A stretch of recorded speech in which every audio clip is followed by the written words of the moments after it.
Hello friends, Tally ടെക്കിൻ്റെ പുതിയൊരു വീഡിയോയിലേക്ക് സ്വാഗതം. ഇന്ന് ഞാൻ ചെയ്യാൻ പോകുന്ന വീഡിയോ GST പോർട്ടലിൽ വന്നിട്ടുള്ള മാറ്റങ്ങളാണ്. കുറച്ച് മാറ്റങ്ങൾ എന്തൊക്കെയാണെന്ന് നിങ്ങളൊന്ന് പരിചയപ്പെടുത്തി തരാൻ വേണ്ടിയിട്ടാണ് ഇന്ന് ഞാനൊരു വീഡിയോയുമായിട്ട് വന്നിരിക്കുന്നത്. അപ്പോൾ കുറച്ച് ചേഞ്ചസ് ഇപ്പോൾ ലേറ്റസ്റ്റ് ആയിട്ട് വന്നിട്ടുണ്ട്. നമുക്കത് എന്തൊക്കെയാണെന്ന് നോക്കാം. നമുക്കാദ്യം വീഡിയോയിലോട്ടൊന്ന് കിടക്കാം. ആദ്യം ഒന്ന് ലോഗിൻ ചെയ്യാം.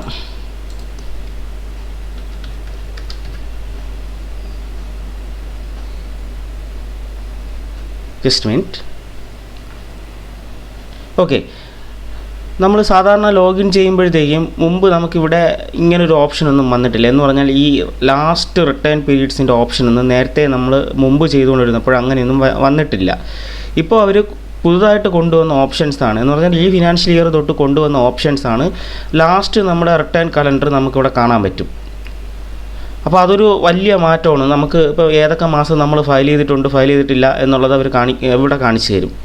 ഇപ്പോൾ നമ്മുടെ കേസിലാണെങ്കിൽ ഏപ്രിലിൽ അത് ഫയൽ ചെയ്തിട്ടില്ല, അതുകൊണ്ടാണ് ടു ബി ഫയൽഡ് എന്ന് പറഞ്ഞ് കാണിക്കുന്നത്. GSTR 1ൻ്റെ കേസ് അതേമാതിരി തന്നെയാണ് GSTR 3Bക്ക് ഫയൽ ചെയ്യാനായിട്ടുണ്ട്. ഏപ്രിൽ ടു ബി ഫയൽഡ് എന്നാണ് കാണിക്കുന്നത്. അപ്പോൾ ഇതൊരു വലിയ മാറ്റമാണ് ഈ സ്ക്രീനിൽ. മുമ്പ് ഈ സ്ക്രീൻ വരുമ്പോഴത്തേക്കും ഇങ്ങനൊരു ഓപ്ഷൻ ഇവിടെ ഇല്ലായിരുന്നു. ഇപ്പോൾ അതൊരു മാറ്റമാണ്. പിന്നെ നമുക്ക് ഇവിടെ നിന്ന് ഒരു ചേഞ്ച് എന്ന് പറഞ്ഞിട്ടൊരു ഓപ്ഷൻ എന്ന് പറഞ്ഞാൽ റിട്ടേൺ ഫയലിംഗ് പ്രിഫറൻസ് ഇപ്പോൾ കിടക്കുന്നത് മന്ത്ലിയാണ്. ഞാൻ മന്ത്ലിയാണ് അത് സെലക്ട് ചെയ്തിട്ടുള്ളത്. നമുക്ക് ഇവിടെ നിന്ന് തന്നെ ക്ലിക്ക് ചെയ്താൽ ആ QRMB സ്കീം എന്ന് പറഞ്ഞിട്ടൊരു സ്കീം ഇൻട്രൊഡ്യൂസ് ചെയ്തിട്ടുണ്ട്. അപ്പോൾ അതിനെക്കുറിച്ച് ഞാൻ കൂടുതൽ പറയുന്നില്ല, വേറൊരു വീഡിയോയിലോട്ട് പറയാം. അപ്പോൾ ആ സ്കീം ഓപ്റ്റ് ഇൻ ചെയ്യാനും ഓപ്റ്റ് ഔട്ട് ചെയ്യാനും നമുക്ക് ഡയറക്റ്റ് ഇവിടെ നിന്ന് തന്നെ പോകാൻ പറ്റും. ജസ്റ്റ് ഇതിലൊന്ന് ചേഞ്ച് പ്രസ് ചെയ്ത് കൊടുത്തു കഴിഞ്ഞാൽ നേരെ ഫിനാൻഷ്യൽ ഇയർ വരും. അതിൽ 2021-22 തന്നെ സെർച്ച് കൊടുക്കുക. ശേഷം നമുക്ക് ഇവിടെ നിന്ന് പീരീഡ് നമുക്ക് ചേഞ്ച് ചെയ്യാൻ പറ്റും. അപ്പോൾ ഇതാണൊരു മേജർ നമുക്ക് വന്നിരിക്കുന്ന മാറ്റം എന്ന് പറഞ്ഞാൽ ആ ഡയറക്റ്റ്ലി നമുക്ക് അവിടെ നിന്ന് ക്ലിക്ക് ചെയ്ത് ചേഞ്ചിലോട്ട് ക്ലിക്ക് ചെയ്ത് കഴിഞ്ഞാൽ നമുക്ക് opt in for quarterly return എന്നുള്ള ടാബിലോട്ട് അത് വരും.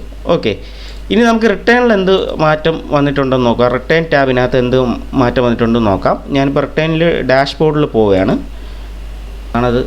ഓക്കെ, ഇപ്പോൾ നിങ്ങൾ ശ്രദ്ധിച്ചാൽ അറിയാം, മുമ്പ് നമ്മൾ റിട്ടേൺ ഡാഷ്ബോർഡ് എടുക്കുമ്പോഴത്തേക്കും നമുക്കിവിടെ ഫിനാൻഷ്യൽ ഇയർ പോയിട്ട് ഇവിടെ നമ്മൾ സെലക്ട് ചെയ്ത ഓരോ മാസം നമുക്ക് വരുമായിരുന്നു. എന്ന് പറഞ്ഞാൽ ഏപ്രിൽ, മെയ്, ജൂൺ, ജൂലൈ അങ്ങനെ നമ്മുടെ ഒരു ഡിസംബർ വരെയുള്ള മാസം നമുക്ക് വരുമായിരുന്നു. പക്ഷേ ഈ ഫിനാൻഷ്യൽ ഇയർ മുതൽ ഇപ്പോൾ അവർ ലേറ്റസ്റ്റായിട്ട് GST പോർട്ടലിൽ കൊണ്ടുവന്നിരിക്കുന്ന മാറ്റം എന്ന് പറഞ്ഞാൽ ക്വാർട്ടർ 1 എന്ന് പറഞ്ഞ് കാണിക്കും. ക്വാർട്ടർ 1 എന്ന് പറഞ്ഞാൽ ഏപ്രിൽ ടു ജൂൺ വരെയാണ്.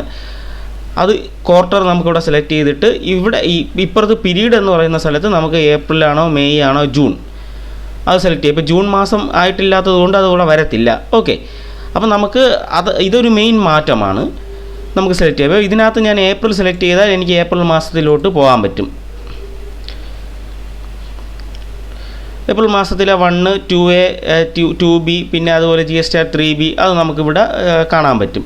അപ്പോൾ മെയിൻ മാറ്റം എന്ന് പറഞ്ഞാൽ ഇതാണ്. ഈ GST പോർട്ടലിലുള്ള ഒരു മാറ്റം എന്ന് പറയുന്നത് ക്വാർട്ടർ വൈസ് ഇവിടെ ഒരു സെലക്ഷൻ കൊണ്ടുവന്നിട്ടുണ്ട്. ഇപ്പോൾ നമുക്ക് അടുത്ത ഈ വരുന്ന ജൂലൈ ഒക്കെ ആകുമ്പോഴത്തേക്കും ഇവിടെ ക്വാർട്ടർ 1 പകരം ക്വാർട്ടർ 1 കാണും. അതിൻ്റെ താഴെയായിട്ട് ക്വാർട്ടർ 2 എന്ന് എഴുതിയിട്ട് ജൂലൈ ടു സെപ്റ്റംബർ എന്ന് പറഞ്ഞിട്ട് കാണും. അപ്പോൾ നമ്മളത് സെലക്ട് ചെയ്തിട്ട് ഇവിടെ പീരീഡ് സെലക്ട് ചെയ്താൽ ജൂലൈ, ഓഗസ്റ്റ്, സെപ്റ്റംബർ എന്ന് പറഞ്ഞ് 3 ക്വാർട്ടറിൻ്റെ പീരീഡ് ഇവിടെ കാണിക്കും. പണ്ട് നമുക്ക് അങ്ങനെ അല്ലായിരുന്നു. ഇവിടെ സെലക്ട് ചെയ്ത് കഴിഞ്ഞാൽ ഇപ്പോൾ ഫിനാൻഷ്യൽ ഇയർ 2021-22 ഫിനാൻഷ്യൽ ഇയർ 2020-21 അത് സെലക്ട് ചെയ്തിട്ട് നമുക്കിവിടെ ക്വാർട്ടർ വൈസ് ക്വാർട്ടറല്ല മന്ത്ലി വൈസ് ക്ലിക്ക് ചെയ്താൽ മന്ത്ലി വൈസ് എടുത്തിട്ട് വേണം നമ്മൾ സെർച്ച് ചെയ്യാൻ. ഇവിടെ ഇപ്പോൾ ക്വാർട്ടർ എന്ന് പറഞ്ഞൊരു അഡീഷണൽ ഓപ്ഷനും കൂടി കൊണ്ടുവന്നിട്ടുണ്ട്. അപ്പോൾ ഇത്രയുമാണ് GST റിട്ടേൺ ഫയൽ ചെയ്യുന്ന പോർട്ടലിൽ വന്നിട്ടുള്ള ചേഞ്ചസ്. അപ്പോൾ എല്ലാവർക്കും ഈ വീഡിയോ ഇഷ്ടപ്പെട്ടെന്ന് വിചാരിക്കുന്നു. ഇഷ്ടപ്പെട്ടെങ്കിൽ ലൈക്ക് ചെയ്യുക, ഷെയർ ചെയ്യുക, കമൻറ്റ് ചെയ്യുക. എൻ്റെ ചാനൽ ആദ്യമായിട്ട് കാണുന്ന ആൾക്കാരാണെങ്കിൽ ഒന്ന് സബ്സ്ക്രൈബ് ചെയ്ത് ബെല്ലൈക്കൺ കൂടി പ്രസ് ചെയ്താൽ ഞാൻ അപ്ലോഡ് ചെയ്യുന്ന ഇതുപോലെയുള്ള വീഡിയോസൊക്കെ നിങ്ങൾക്ക് നോട്ടിഫിക്കേഷനായിട്ട് ലഭിക്കുന്നതായിരിക്കും. മറ്റൊരു വീഡിയോയുമായിട്ട് കാണാം. താങ്ക്